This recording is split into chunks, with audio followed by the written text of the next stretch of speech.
Hello, everyone, and welcome to our 63rd episode of In the Trenches, Paul's weekly cyber threat intelligence briefing. Today is the 12th of August, and my name is George Glass, an Associate Managing Director in the Cyber Threat Intelligence team.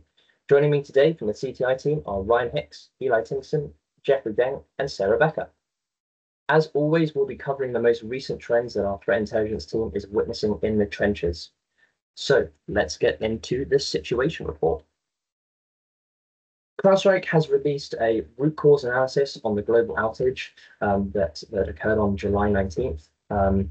CrowdStrike investigation found that the problematic content defined 21 input parameter fields. However, channel file 291, that infamous file, only supplied 20 input values to match against. This mismatch was missed due to the use of wildcard matching in the 21st input during testing. So that's the root cause analysis. For the full write-up, we recommend reading that report.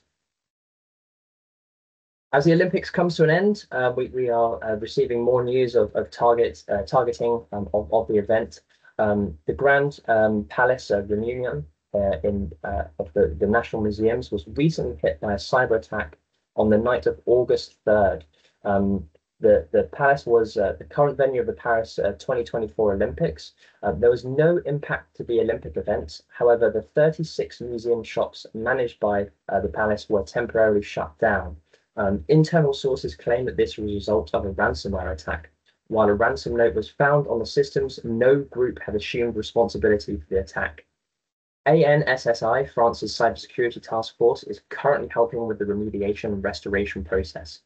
Evidence of data exfiltration has not yet been found, and the investigation is ongoing.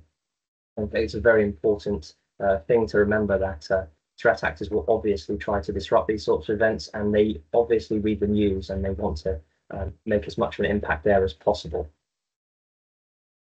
Lastly, a national public data breach lawsuit. A class action suit has been brought against national public data for the alleged data breach of the records of 2.9 billion people. If confirmed, this will be the largest number of people affected by a single breach. A threat actor, US DoD, posted the database up for sale on April 8, 2024 on the breach forums. Breach forums would later be seized by the FBI on May 16, 2024, and has many attempts to restart since. Pretty interesting piece of news there. Recommend reading the full suit coverage there on the Bloomberg website. Some really interesting stuff. Remember, if you have any questions or comments, please get in touch with us using cti@kroll.com. That's cti@kroll.com. So let's get into the rest of today's briefing.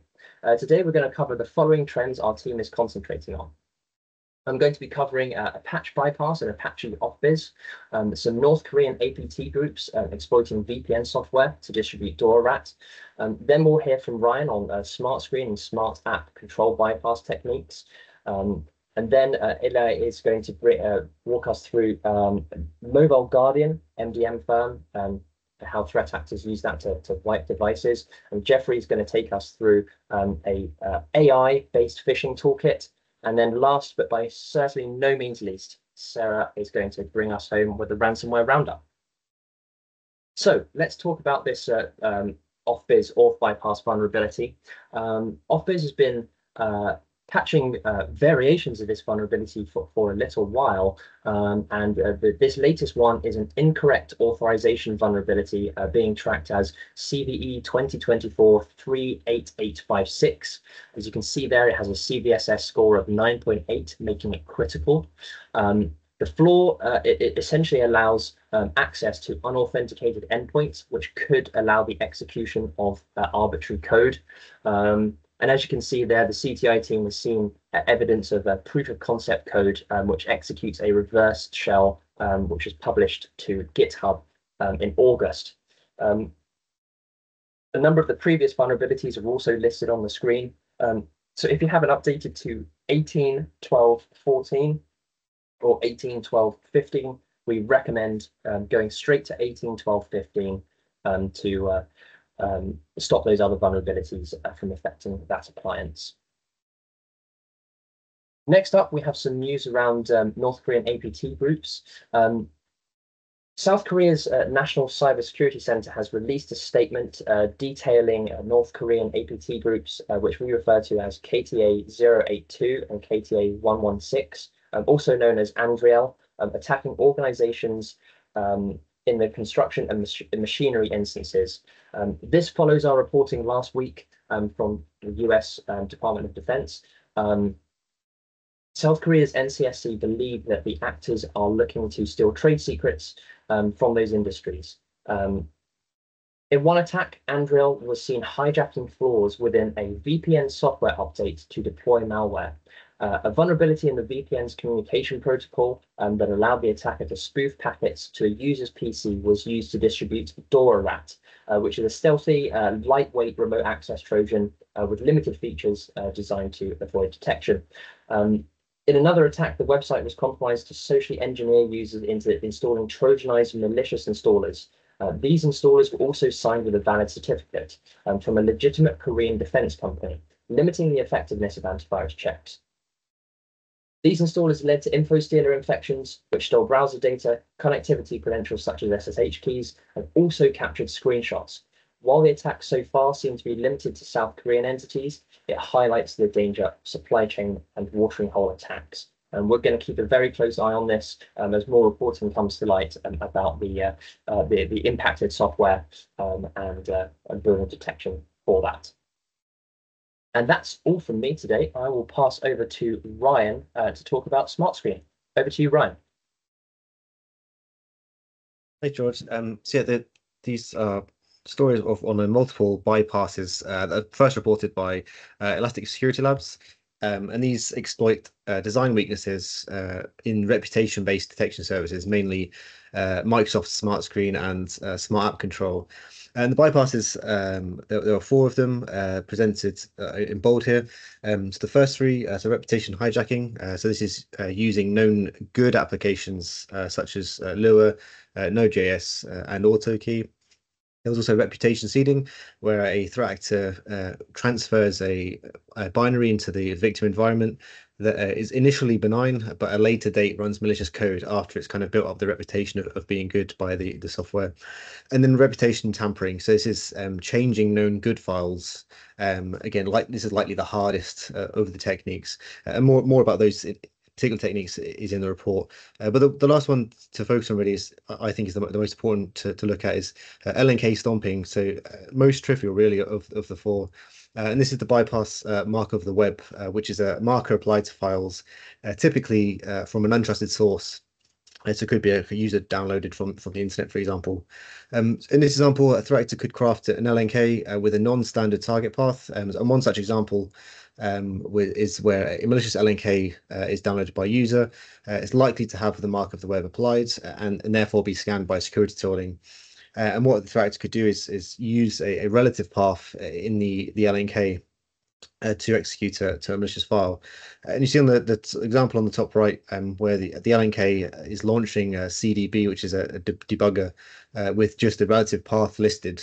This, in comparison with a normal LNK file at the bottom right, is where what normally happens is the full path is listed. So you see C users, downloads, and then the full directory. And what happens in the bypass is Explorer.exe is first spawned, and it's looking for where that file actually is to identify the full file path. And then when it finds the full file path, the LNK gets overwritten with that path, therefore removing the mark of the web.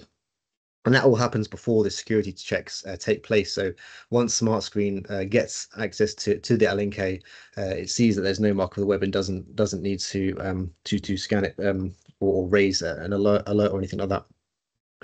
So really recommendations, one sort of main detection opportunity is looking for Explorer.exe overwriting LNK, and particularly if it's in the downloads or temp directory where users would likely kind of download to. And also, this is just sort of one part of a security control, so really ensuring a defense in depth with EDRs and next-gen antivirus, as to sort of not solely rely on those built-in Windows tools. So yeah, that's all for me. I'll hand back to yours. Thanks, Ryan. The whack-a-mole of SmartScreen continues. And next up, we're going to go to Elo now for a look at an MDM supply chain attack. Over to you, sir. Thanks, George. So last August 4, global users of Mobile Guardian, the UK-based provider of educational device management software, reported having issues accessing their applications and information stored in their personal learning devices. Mobile Guardian is installed on thousands of students' iPads and Chromebooks as a device management application, enabling parents and educational institutions to monitor and control their pupils' mobile devices. So, in its incident report page, Mobile Guardian has disclosed unauthorized access to their platform and that a number of iOS devices were unenrolled by the perpetrator. They further reported that the threat actor attempted to unenroll Chrome OS devices, but was unsuccessful due to the enrollment process of Chrome OS devices. The Singapore Ministry of Education has reported that based on their preliminary investigation, about 13,000 students in Singapore from 26 secondary schools had their devices wiped remotely by the perpetrator.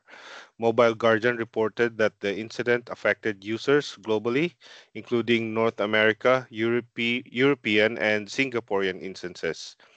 They further stated that there is no evidence to suggest that the threat actor was able to access users' data. In response to the breach, Mobile Guardian has halted their services, leaving their users experiencing restricted access to their devices. For their part, the Singaporean MOE has announced that they are removing the Mobile Guardian device management application from all student iPads and Chromebooks, restoring affected devices and promising a fix by August 16.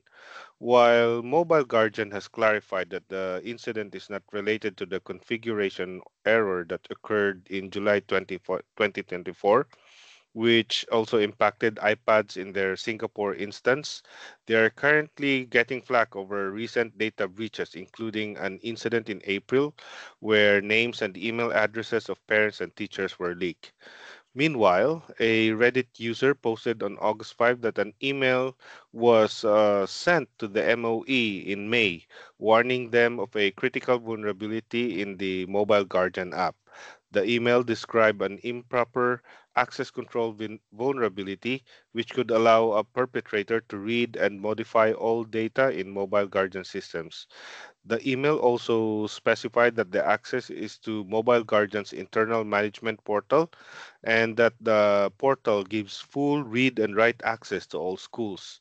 The Redditor received a brief reply from the MOE and further correspondence shared by the Redditor also revealed that the MOE reviewed the vulnerability report and confirmed that it is no longer a concern. Although some students were able to restore their devices, some devices remain unrecoverable as their data was stored locally and was not backed up. While Mobile Guardian urged impacted students to contact their local IT administrator to reactivate the device once Mobile Guardian services has been restored, there is no indication when Mobile Guardian will be able to be provide a fix. And that's for me. That's it for me. Back to you, George. Thank you very much. A really interesting look at supply chain compromise there and the downstream effects. Thank you so much, Eli. Right, next up we have Jeffrey to talk about AI phishing toolkits. Over to you, Jeffrey. Awesome, thank you. GXE team is a threat group that has been observed developing AI-powered phishing tools to target organizations in the United States and Europe, specifically with a focus on Spanish financial institutions. The group was characterized as a phishing as a service group on various Telegram channels. The team's supposed leader goes by the alias Google X Coder, and the group members have been observed communicating primarily in Spanish. The group leader in particular has been noticed to brag about achievements and possible ongoing investigations by U.S. federal law enforcement agencies. On March 31st, the group leader was reported posting screenshots of a Security article focusing on the team's artificial intelligence capabilities, and Google Xcoder bragged about the article's accuracy. On November 11, 2023, the group was first observed on the dark web forum Exploit and various Telegram channels advertising an artificial intelligence tool called Business Invoice Swapper. The Business Invoice Swapper tool costs $5,000 USD for 30 days, $15,000 USD for a lifetime, and $50,000 for use without license. The group was also known to be giving out discounts on special occasions such as the New Year's. The software utilizes AI to scan compromised email accounts for payment invoices. Once configured properly, the tool, equipped with multilingual support, will process a list of victim and compromised email accounts for any invoices containing payment information. Once found, users can direct the tool to modify the payment information to be sent out for possible invoice fraud and wiring fraud. As of August 2nd, 2024, the group has still been active on Telegram, and once again bragging about having the capability to integrate artificial intelligence into any software. There has been federal law enforcement reports on the group as of recently as well. Thank you. Thank you very much, Jeffrey. And as always, we go to Sarah Becker for the Ransomware Roundup. Over to you, Sarah. Thanks, George. We just have a quick update on a new ransomware. So this group, Doubleface, they posted on their Telegram channel August 5th, just announcing that they do have a new ransomware with a quote-unquote completely unique algorithm. So in their post, they just included a few details about the ransomware, and then something unique to this post, they also included a video detailing the working principle of the ransomware, so a POV kind of video. They also stated just the pricing that they have, so it's $500 per stub or $10,000 for the fully undetectable ransomware source code. We're not seeing a data leak site for this group right now, but we're going to keep monitoring. We were on the Telegram channel today just looking at everything going on with this group, and they have now announced that they are looking for team members and included some other users for people to contact to see if they can join this group. So we are monitoring just to see what happens with them. That's all for me, George. Thank you very much, Sarah, and thank you to the rest of our speakers today. That's all we have time for this week. If you have any questions or comments, please do reach out to us using cti@kroll.com. That's cti@kroll.com. Have a wonderful day.